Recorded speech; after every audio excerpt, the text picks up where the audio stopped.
I've slept with men I didn't love. He held her gaze. Darlin, I'm not one of them. Red Dog Saloon was a weathered sanctuary of broken souls, a sense of desperation shamed by the suffocating weight of unspoken confessions. Evangeline Sinclair sat hunched over amber whiskey, her trembling fingers tracing invisible scars on the bar's surface. Boklo, a woman haunted by choices that weren't really choices at all. Her words fell like stones into still water. I've slept with men I didn't love. The confession hung in smoke-thick air, raw and bleeding. Behind her carefully constructed facade lay the truth she wasn't just another soiled dove, but the missing daughter of Reverend Sinclair vanished the night Cornelius Blackwood's men came calling with their twisted version of salvation. 3 stools away, gunslinger Isaiah Caldwell set down his coffee with deliberate precision. Their eyes met in the grimy mirror behind the bar, and something sparked dangerous as a lit fuse in a powder keg. What drives someone to such devastating honesty? Drop your thoughts below. This story cuts deeper than you think. The Red Dog Saloon breathed with the rhythm of the damned, its weathered planks, exhaling decades of whispered secrets and swallowed pride.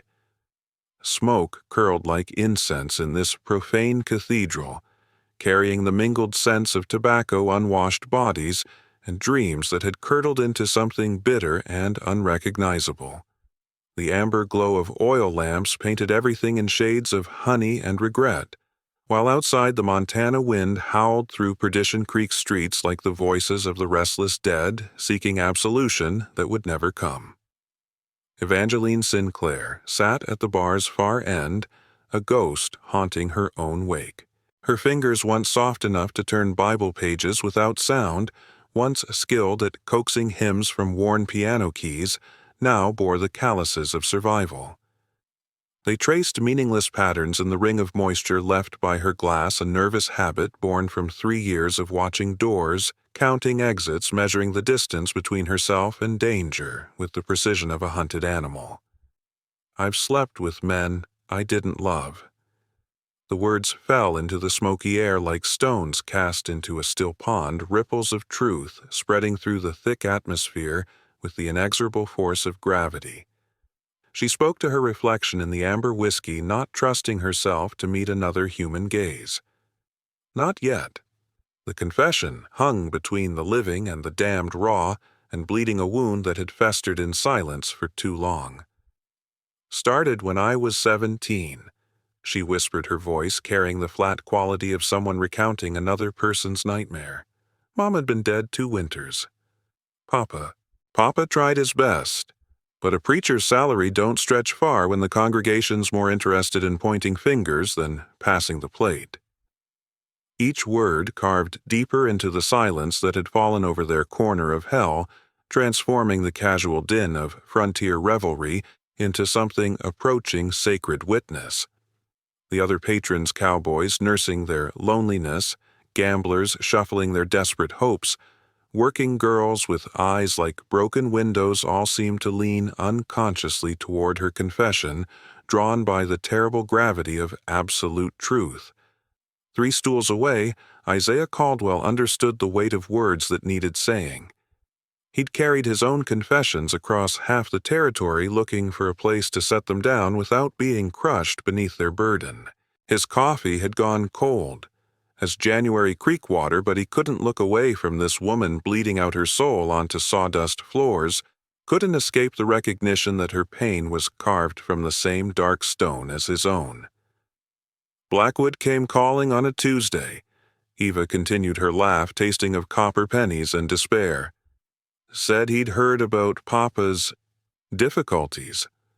Offered to help. The glass trembled in her grip like a sparrow's wing. Said all I had to do was be hospitable to his business associates when they came through town. Her reflection stared back from the mirror behind the bar. A woman aged beyond her years, her auburn hair dulled to the color of dried blood, her green eyes holding depths that no 20-year-old should possess. She had learned to see herself as others saw her damaged goods a vessel for shame, a cautionary tale whispered in church pews. I was naive enough to think hospitable meant serving tea and making conversation about the weather. She said, her voice growing steadier with each word, as if speaking the truth was burning away the shame that had wrapped around it like grave clothes. Learned different real quick when the first one showed up drunk and handsy, talking about frontier hospitality and what $50 could buy a man far from civilization. The storm outside intensified, rain lashing against windows already cracked by too many frontier winters. But inside, the Red Dog's silence stretched like a held breath, broken only by the steady tick of Murphy's ancient clock and the soft splash of tears falling into whiskey tears she didn't remember shedding. Papa never knew. Her voice finally broke, the first real emotion she'd shown crackling through her carefully constructed numbness. Went to his grave thinking his little girl was still pure as driven snow. Sometimes I wonder if keeping that lie was the kindest thing I ever did, or the cruelest.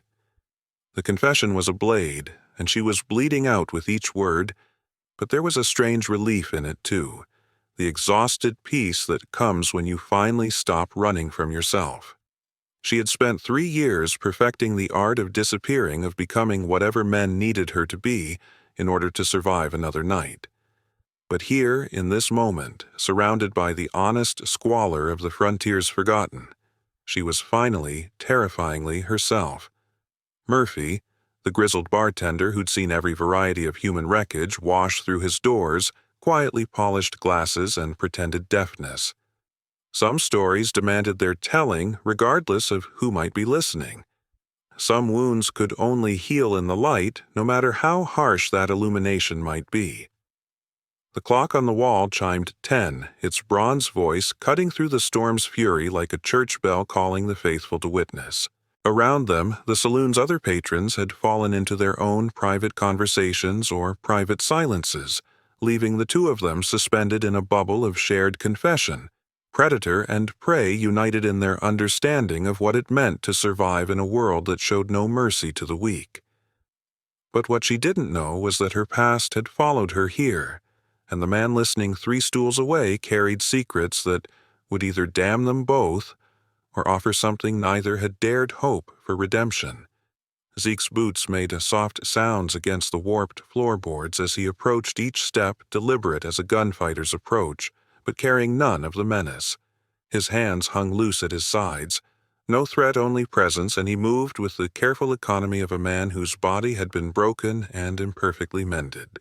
He stopped close enough that she could smell leather and wood smoke clinging to his coat, close enough to see the fine lines that pain had etched around his storm-gray eyes like a map of all the places suffering had taken him. Love ain't something you owe the world, ma'am. His voice carried the weight of gospel truth, spoken by a man who'd learned it in the hardest ways possible, each word polished smooth by years of bitter experience. The statement hung between them, solid as iron and twice as lasting, cutting through her self-condemnation, like a blade through silk. Sometimes surviving is love enough. Eva's breath caught in her throat like a sob that had forgotten how to escape. In 3 years of confessions to mirrors, walls, and empty rooms, no one had ever offered her absolution instead of judgment. No one had ever suggested that her mere existence might be an act of courage rather than evidence of moral failure. You don't know what you're talking about.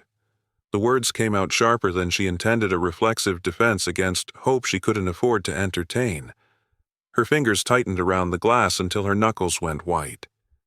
You don't know what I've done, what I've become. Zeke settled onto the stool beside her with the careful movements of a man whose body bore invisible scars, his presence both grounding and unsettling. Up close, she could see the scar that ran from his left temple to disappear beneath his collar, a souvenir from some long-ago violence that had left its mark in flesh and spirit. His hands wrapped around the coffee cup Murphy had silently provided were the hands of a working man, scarred and calloused but gentle in their movements. I know you're breathing, he said quietly, his gaze meeting hers in the grimy mirror behind the bar. Know you made it through whatever hell tried to claim you. Know you're sitting here tearing yourself apart for choices that weren't really choices at all.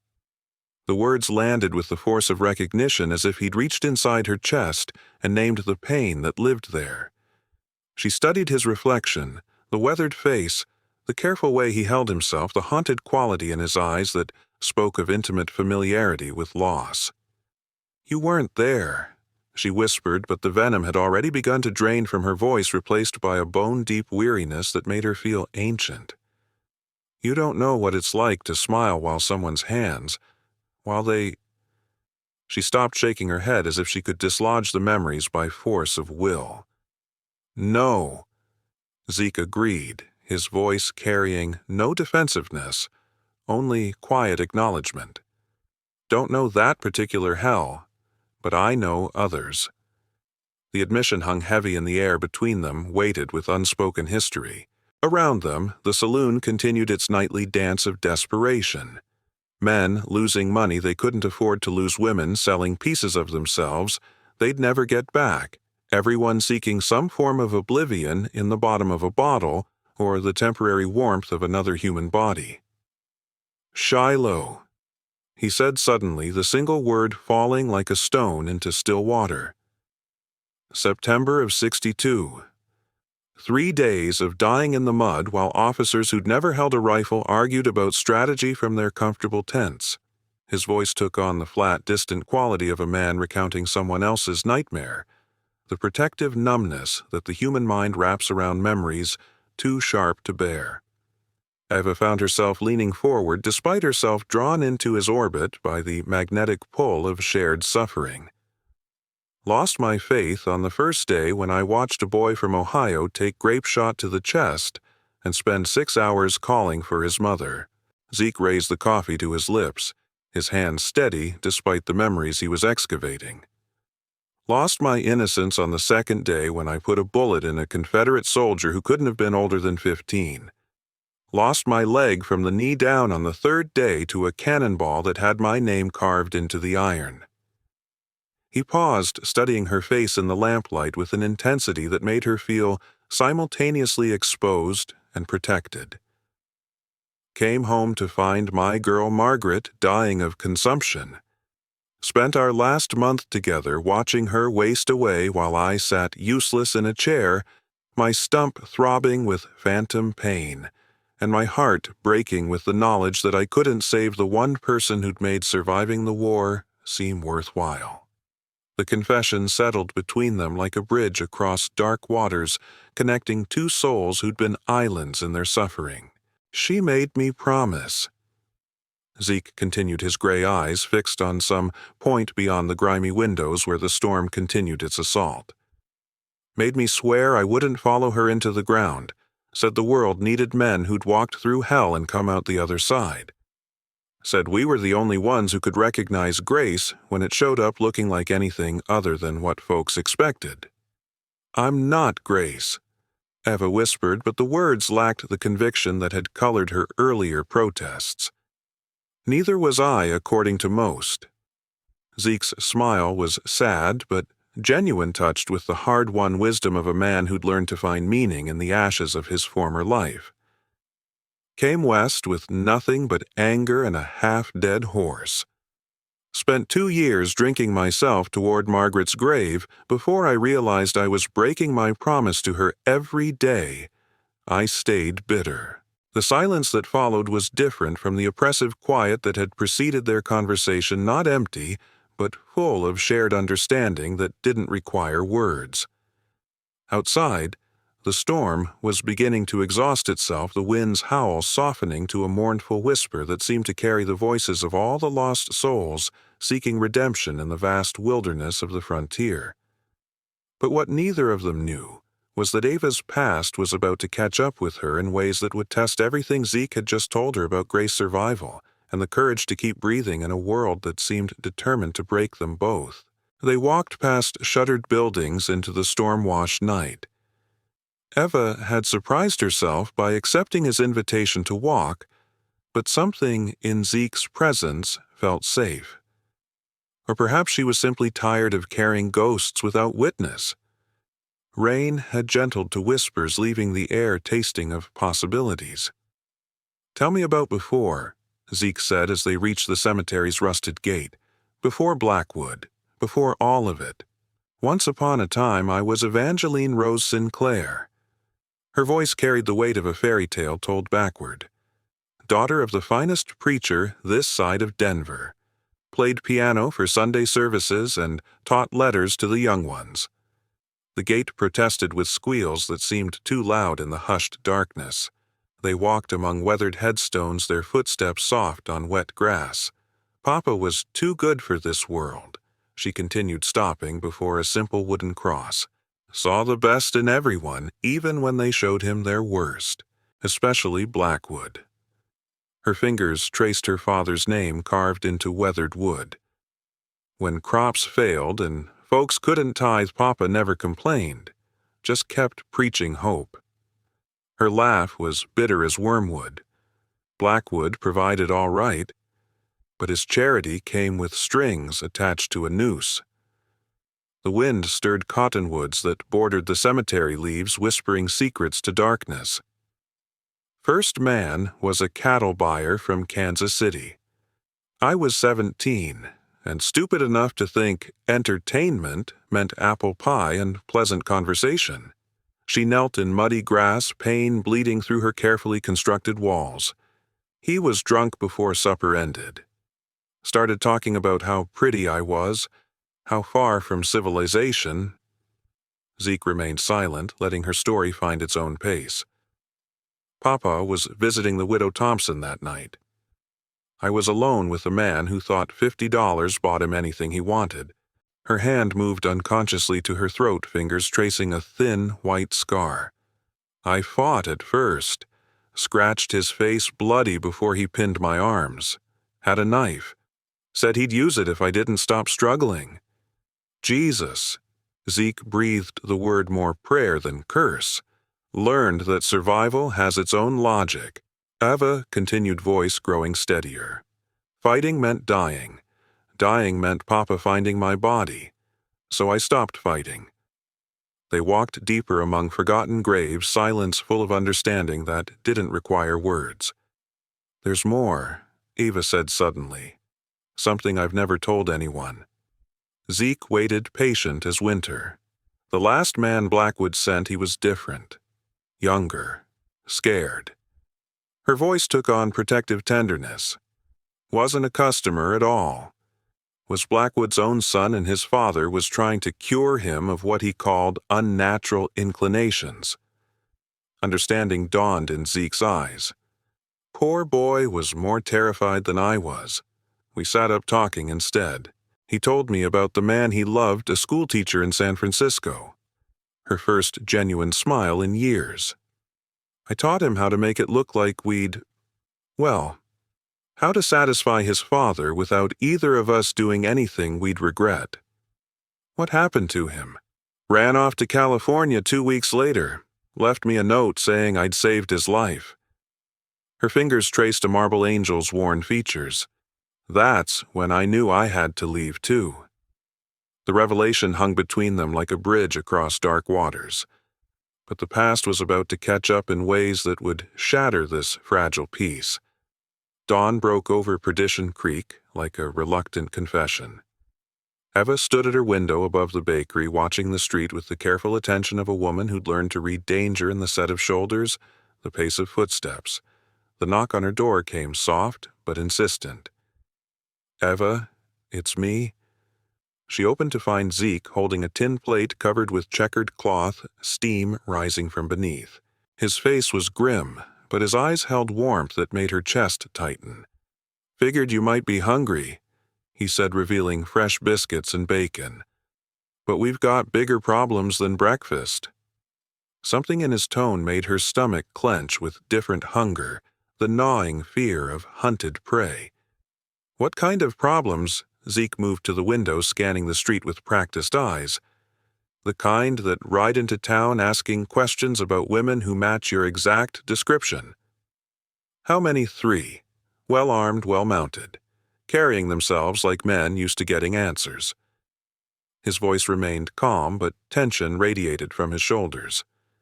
Hit the livery first, then Murphy's, working their way through boarding houses. Blackwood's men. Not a question. Question is, Zeke turned from the window storm-gray eyes meeting hers. What do you want to do about it? Ava set down her fork, appetite fleeing like smoke. I run. Same as always. That's one option. Something in his tone made her look up sharply. What's the other? We stay. We fight. The words hung between them like a challenge thrown down in Main Street. Ava stared, searching his face for madness or jest, finding neither. Fight. These aren't drunk cowboys, Zeke. These are Blackwood's enforcers' money influence half the territorial government in their pocket. And if they follow you to the next town, how long can you keep running? Truth hit like a physical blow.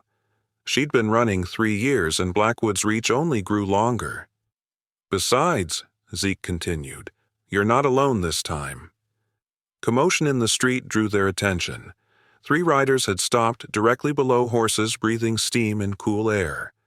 The leader, tall-waxed, mustache, silver-mounted gun belt, dismounted and entered the bakery. Mrs. Henderson, came his cultured voice through thin walls. I'm looking for information about one of your tenants.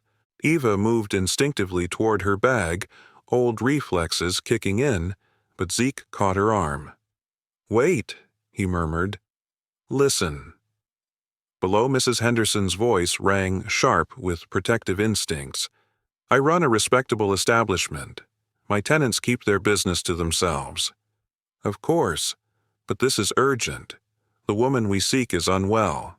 Her family's concerned. Then, speak to the town doctor. Mrs. Henderson, Zeke called through the floor, his voice carrying clearly. Would you ask your visitor to step upstairs? I believe he's looking for me. Eva stared as if he'd lost his mind. You sure about that, friend? Came the gunman's voice, suddenly less polite. Dead sure. Name's Isaiah Caldwell. Used to work for the Pinkertons. Zeke's hand rested on his Colt. Believe your boss and I have mutual acquaintances. Spurs on wooden stairs slow as a funeral march. What happened next would determine if they lived to see sunset. The gunman who entered was everything Eva feared, and worse. Tall, immaculately dressed despite the frontier-setting pale eyes that cataloged everything and filed it for future use. His hand rested casually on his weapon, radiating the confidence of a man who'd never met unsolvable problems. Mr. Caldwell, his voice was silk, wrapped around steel. Thomas Garrett. I represent certain business interests extending from here to Denver. I'll bet you do.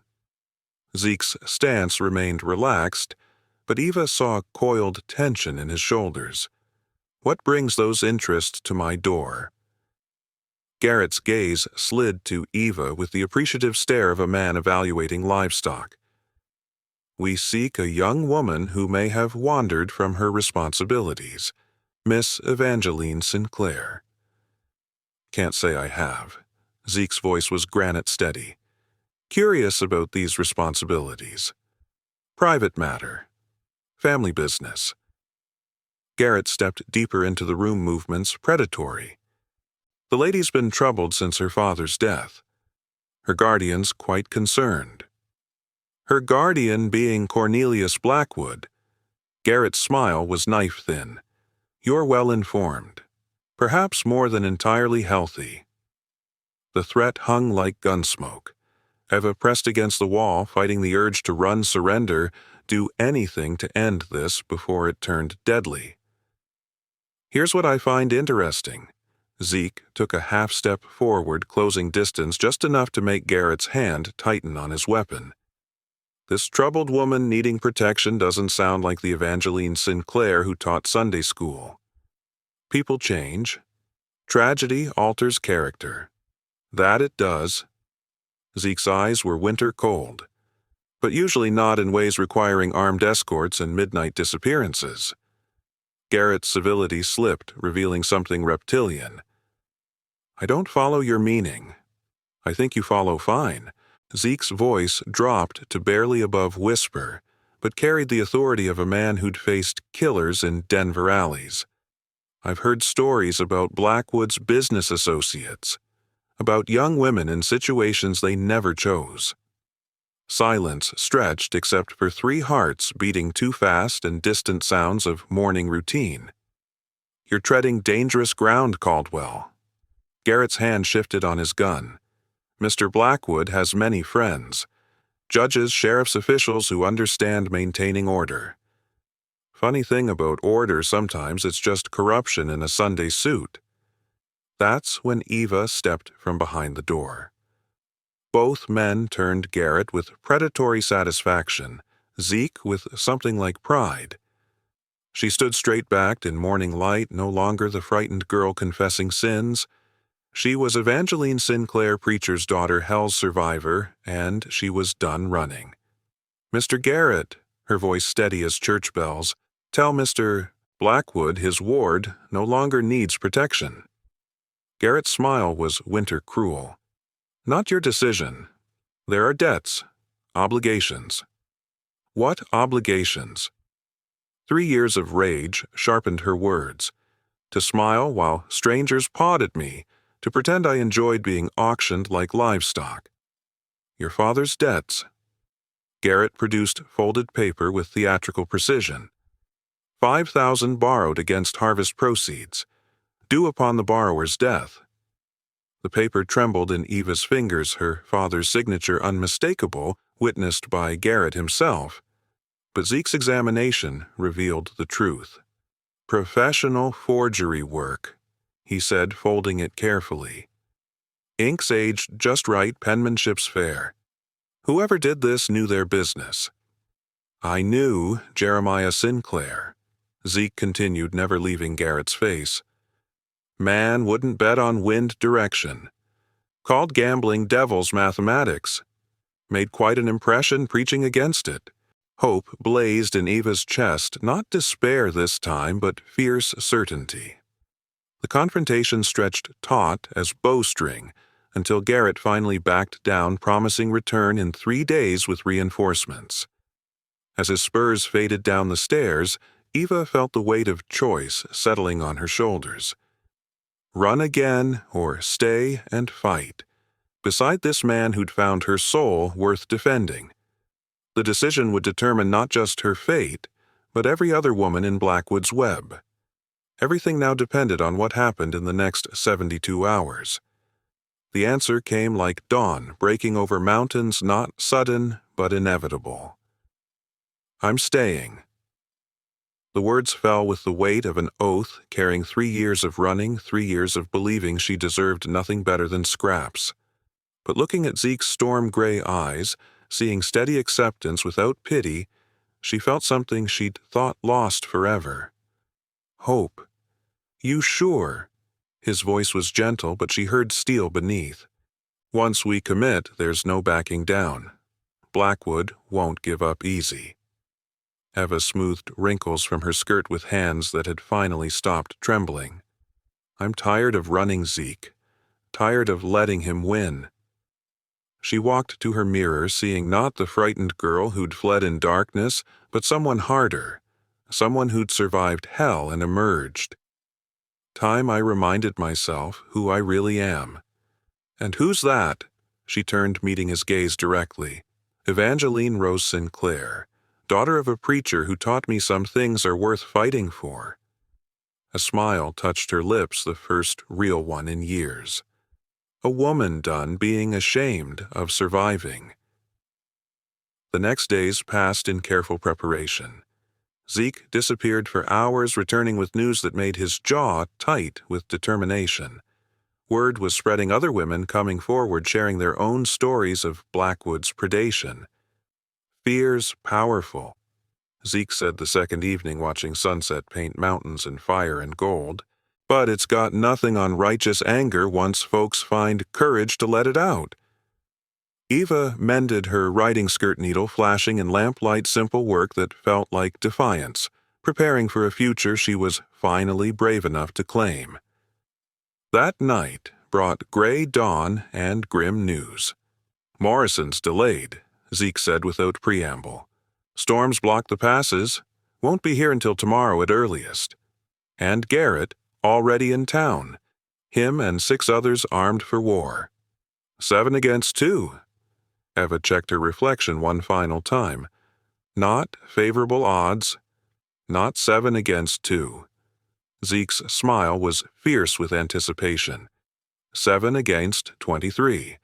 Every person in this territory who's had enough. The revelation hit like physical blow.